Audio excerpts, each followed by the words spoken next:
Meanwhile, Muslim families across Canada are opening their doors and welcoming people into their homes today. It's part of a new national campaign aimed at combating misconceptions about Islam and Muslims. Safwan Chowdhury helped organize Meet a Muslim Family and is one of the participants. And he joins us now with his brother, Noor. Hello to you both. Hi, Andrew. Thank you for having us. So, Safwan, tell me a little bit about this. What gave you this idea that this was something that you wanted to do?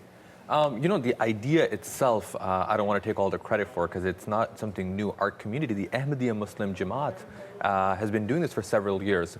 This year, it comes at a particularly unique time, given everything that is happening in Canada, both in the news and, for instance, there was just a recent threat made against a Canadian mall. As the previous story said, a Canadian Muslim lady was told to remove her hijab. And this is not somebody on the street, but this is coming from an authority level. You got it, exactly. Somebody that you actually turn to, it's actually a civic right here in Canada.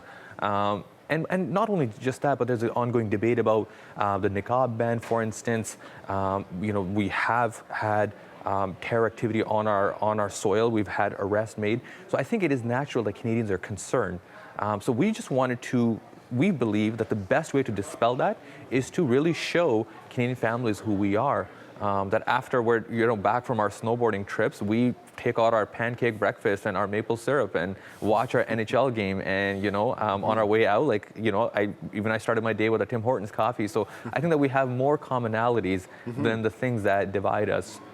So for us, it was important to actually have an event, to have them come to our house and see how we live. And so you are not only an organizer, but you're actually having a family come stay with you, right? Correct. Do you know who this family is? We do. Okay. We do. It is so what we've done is we've set up a website called meetamuslim.com. And we weren't sure really, if there would be an interest or not. So far, we've actually received several hundred inquiries across Canada. We have Muslim families from Newfoundland to British Columbia who have signed up, Muslim families, to welcome Canadians to their homes. And it's pretty simple. You go on the website, you say where you live and your name, and we reach out to you and get you set up with one of the closest Muslim families. We actually didn't realize, but there's a hashtag started called #MeetAMuslimFamily, which currently is trending.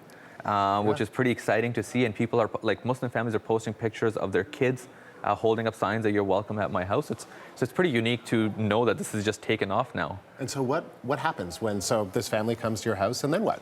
So frankly, there is no planned agenda or items of discussion. It's more around if hockey's playing around that same time, well, that's in my household. That's what we'll be watching, and we'll be serving some s'mores. But if frankly, if they have a question, they can ask. So there's no actual a program once you arrive. It's really up to the family that's hosting you and the family that's coming. If they have any questions, any concerns, if they have kids around the same age.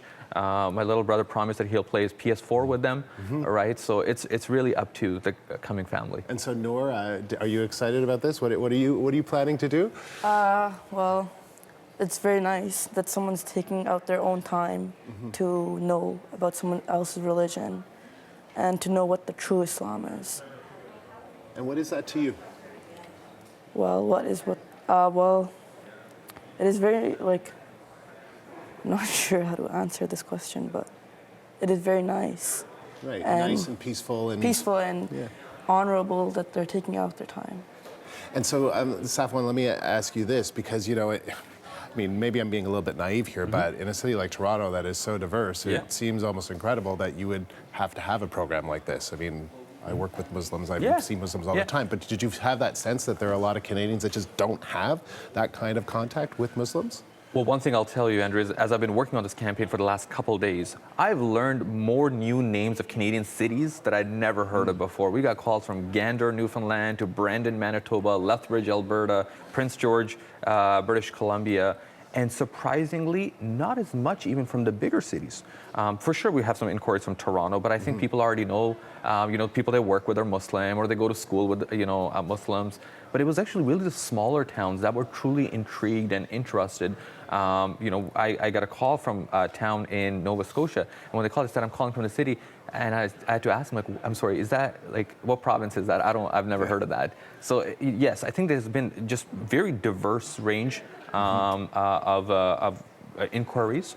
For example, one was from Comox, British Columbia, which was really unique. And this lady had a great story. And she said, I've been seeing on the news what's happening, but I know Muslims are like that, are not like that, but I have no other way to find out. Yeah. Sure, you can go to a mosque and listen to a lecture, but I think to see how people live in Canada, the values that are important to us, like plurality and tolerance and multiculturalism, which are very Canadian values, and Islam teaches those same values. So us in the Ahmadiyya Muslim community, we constantly remind the families that it's important to give back to Canadian society. Yeah. It was really good to speak to you both, Noor, Safwan, Chowdhury. Thank you so much. Thank you. Thank you.